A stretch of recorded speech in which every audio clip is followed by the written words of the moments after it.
Vamos con la siguiente pregunta. ¿Qué son las estimaciones contables y cuáles son las cuentas susceptibles de ser estimadas? Si nosotros repasamos las cuentas de activo, podemos observar que hay ciertas cuentas de activo que deben ser provisionadas o estimadas. Las cuentas que son susceptibles de estimación son las cuentas generalmente, las cuentas de activo inversiones, inventario, cuentas y efectos por cobrar, propiedad, planta y equipo e intangibles. ¿Por qué se provisionan o se estiman estas cuentas de activo? Si se observa que en el futuro no se van a obtener beneficios económicos de estas cuentas, se deben provisionar o se deben estimar.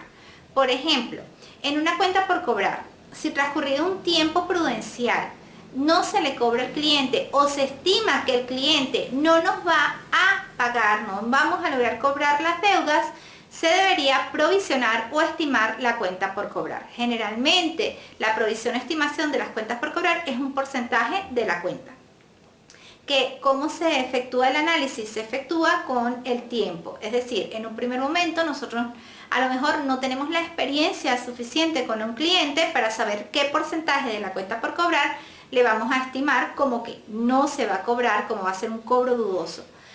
Con el transcurrir del tiempo, pues ya se sabe con un análisis de cartera, con un análisis de crédito, si el cliente se le logra cobrar en el tiempo de vencimiento de sus facturas, si se le logra cobrar antes, si se le cobra después, etc.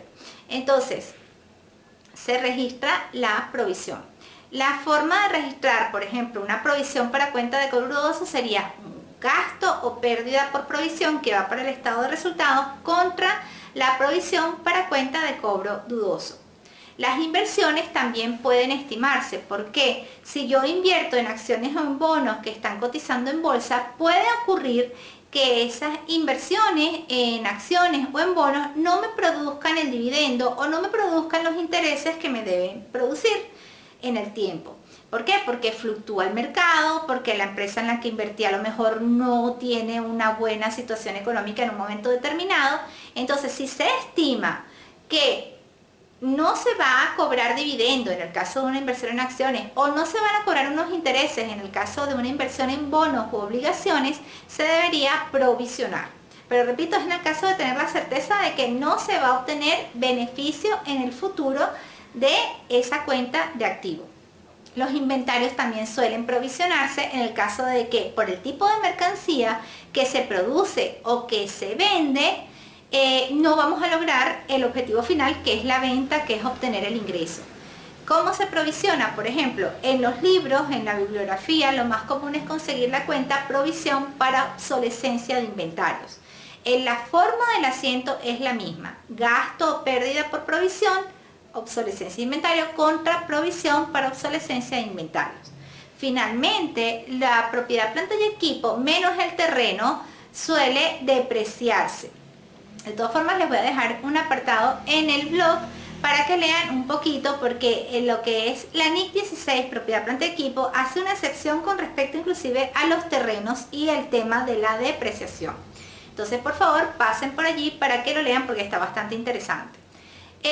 La propiedad, planta y equipo, generalmente, con excepción del terreno, se deprecia. Esto es que paulatinamente, a medida que pasa el tiempo y que ese activo se desgasta, debe llevarse al gasto, debe llevarse al estado de resultados. ¿Cómo se lleva? Con un procedimiento o varios procedimientos que hay para calcular la depreciación. Eso se verá con detalle cuando estemos observando, analizando y estudiando el tema de propiedad, planta y equipo. Pero lo más común, por ejemplo, es una línea recta: dividir el costo del activo entre la vida útil de ese activo. Si no hay valor de residuo o salvamento, pues ese monto proporcional se va a llevar paulatinamente al gasto. La forma de realizar el asiento de depreciación sería gasto de depreciación, que es una cuenta nominal que va en el estado de resultados, contra depreciación acumulada, que es la cuenta estimadora, que es la cuenta de provisión que va restando al activo respectivo. Con los intangibles ocurre lo mismo que la depreciación y el procedimiento a seguir es bastante similar. A medida que transcurre el tiempo, ya no se va a obtener el mismo beneficio económico futuro de ese activo intangible, por lo tanto se debería registrar gasto de amortización, por ejemplo, patente, contra amortización acumulada patente. La cuenta de amortización acumulada es la cuenta de estimación contable. Vamos con la siguiente pregunta. ¿Los prepagados son cuentas de activo? Fíjense por qué se hace esta pregunta. En la bibliografía tradicional siempre se nos ha dicho que todo gasto que no se ha causado, y esto es por la base de acumulación o devengo, se supone que se considera un activo. ¿Por qué es un activo? Por ejemplo, una póliza de seguro, en el momento en que yo hago el desembolso, no debería considerarse un gasto, sino un activo, de acuerdo a la literatura tradicional. ¿Y por qué no debería considerarse un gasto y se considera un activo? Porque yo tengo el derecho ante la compañía aseguradora a un reembolso en el caso de que ocurra un siniestro o de que ocurra aquel evento por el cual yo adquirí la póliza de seguro. Entonces, cuando se hace el desembolso de la póliza, tradicionalmente y aún se sigue registrando como activo. En la medida que transcurren los meses, supongamos que la póliza es a 12 meses, en la medida que transcurren los meses, esa póliza de seguro se va causando, se va devengando, y lo que consideramos activo en un principio debe pasar al gasto. Si es una póliza de seguros con una vigencia de 12 meses, se toma el monto total de la póliza, se divide entre 12 y el monto mensual debe hacerse un asiento de ajuste por causación. Gasto de seguro contra seguro prepagado o seguro pagado por anticipado. Ahora bien, ¿por qué surgió la disyuntiva de registrar los activos como prepagados? Surgió por la NIC 38. Fíjense lo que nos dice el párrafo 68 de la NIC 38, que son activos intangibles. Nos indica que todo activo intangible, el desembolso que se hace del activo intangible, los desembolsos sobre una parte intangible deberán reconocerse como gastos.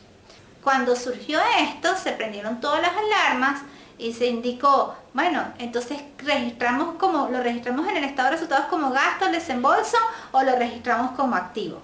El párrafo 70 de la NIC 38 nos habla del pago anticipado como reconocimiento de un activo. Este párrafo, el párrafo 68, no impide que la entidad reconozca un pago anticipado como activo cuando el pago por los bienes se haya realizado antes que la entidad obtenga el derecho de acceso a esos bienes.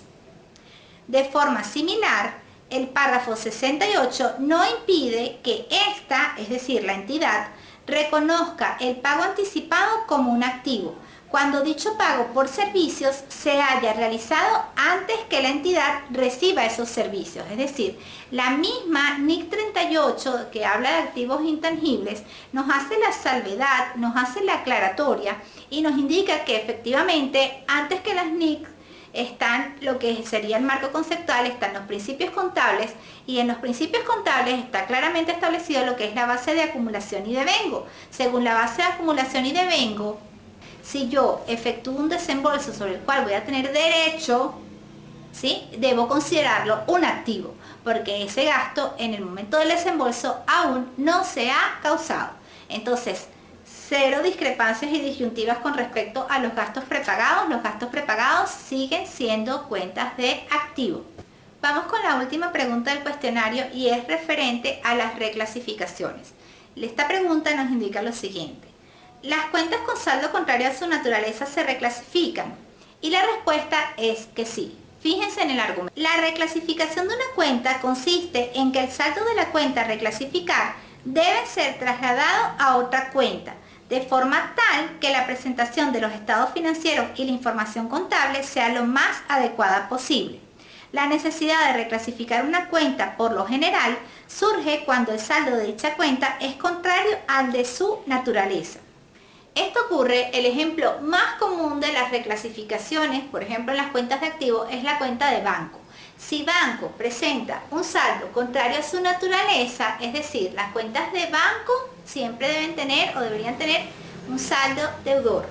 Ahora, En el caso que exista la cuenta de banco con saldo acreedor, se debe efectuar una reclasificación. De hecho, si ocurre, la primera cuenta de pasivo que vamos a conseguir en el balance general o estado de situación financiera se va a llamar sobregiro bancario. ¿Cómo se efectúa el asiento en el caso de que ocurra un sobregiro bancario? Se va a registrar banco en el debe para que la cuenta quede saldada. La cuenta de banco de esta forma queda saldada o con saldo cero, y por el haber vamos a tener la cuenta de pasivo sobregiro bancario. Repito, esta cuenta de sobregiro bancario es la primera cuenta de pasivo que nos vamos a conseguir. No es la única cuenta de reclasificación que se efectúa, es la más común, pero en un momento determinado cualquier entidad puede efectuar reclasificaciones si el caso lo amerita. Esto con el fin de lograr una mejor interpretación por parte de los usuarios de la información financiera. Gran saludo, y ahora va a corresponder realizar la evaluación. Nos vemos para la próxima clase. ¡Chao!